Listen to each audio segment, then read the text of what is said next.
नमस्कार, तिखट पाहुणचार रेसिपीजमध्ये तुम्हा सर्वांचे पुन्हा एकदा स्वागत।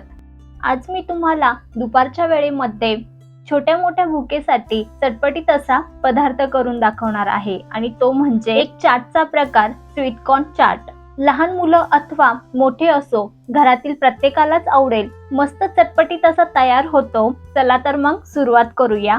त्यासाठी इथे मी पाव किलो स्वीट कॉर्न म्हणजेच फ्रेश अशी मका घेतलेली आहे। गॅसवर पातेल्यामध्ये 1.5 ग्लास पाणी हे गरम करण्यास ठेवलेले आहे। तर पाण्यामध्ये मी 1 चमचा मीठ घातलं। पाण्याला उकळ आल्यानंतर हे घेतलेले मक्याचे दाणे पाण्यामध्ये आपल्याला बॉईल करून म्हणजेच उकळून घ्यायचे आहे।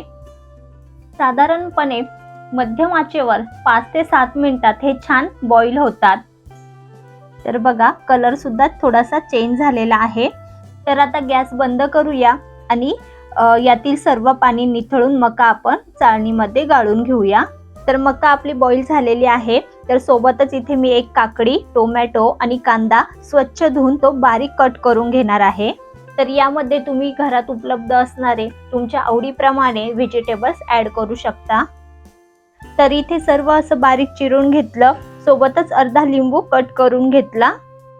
तर आता सुरुवातीला उकडलेले मक्याचे दाणे एका मोठ्या बाउलमध्ये काढून घेतले आणि त्यामध्येच बारीक चिरलेला कांदा, टोमॅटो आणि काकडी घातली।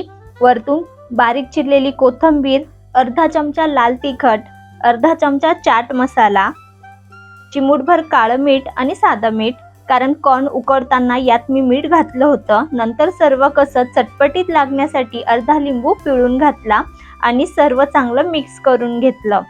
तर यात ना मसाले हे जसं तिखट कमी जास्त हवं तसं ॲड करायचं।